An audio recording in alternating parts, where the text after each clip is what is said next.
Hey, what's up, metal and heavy music fans? It's Flight of Icarus again with MetalTrenches.com, and today it's a review of MOONSPELL and their new album Hermitage via Napalm Records.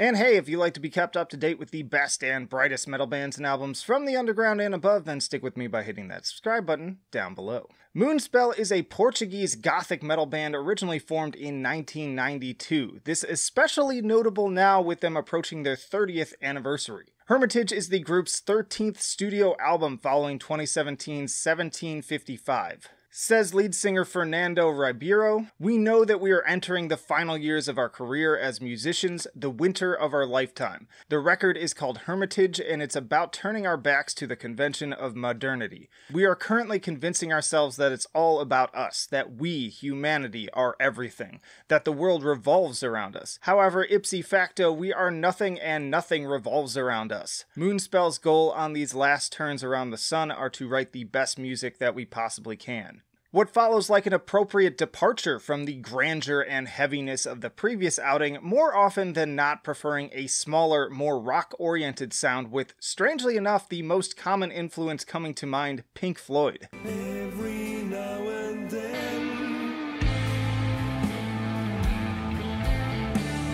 The first appearance of these comparisons comes up for me during the third track, All or Nothing, which has this very drifting, dreamlike atmosphere driven by long instrumental passages of psychedelic guitar. At first, it seemed like a bit of an eccentric fluke, but then there it was again on the proggy track Entitlement. This one is defined by its slow, slinking riffs, punctuated with some really beautiful and understated little touches of piano. The guitars have a bit of a doomy, early career Septic Flesh kind of vibe, mixed with mildly Middle Eastern sounding melodies here and there. To be perfectly honest, I find this one to be a little bit on the dull side, but I do like what sounds like kind of Hammond organ and other synth elements in the second half. Solitarian is also pure Dark Side of the Moon with its further meandering instrumental focus, but most of all, Without Rule feels almost like a straight-up cover with the vocal tone and cadence 100% influenced by David Gilmour.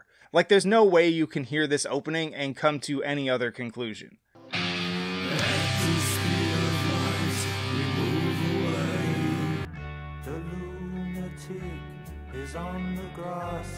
I gotta say, even though it wasn't what I came for, it's done very well. Now, while these tracks to me are what define Hermitage's overall themes and concept the most, there are still a few heavier moments to be found as well. The Greater Good opens the album on a strong note with big driving drums and a gradual build that climaxes in a killer solo and some of the notably sparse death metal vocals. Certain elements of this one had me thinking about Tool's 10,000 Days throughout its duration. Lead single Common Prayers is just a fun and relatively simple little rock song with more great sounding drums and powerful Dark Tranquillity-esque synths.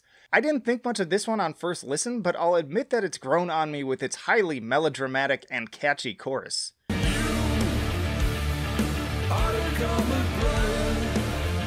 The title track has a pretty strong heavy metal vibe to the guitars, but unfortunately I find the vocals on this one to be kind of annoying. Like it just sounds like careless shouting most of the time. There are a handful of their more traditional death metal growls right at the end, but it ends up being too little too late.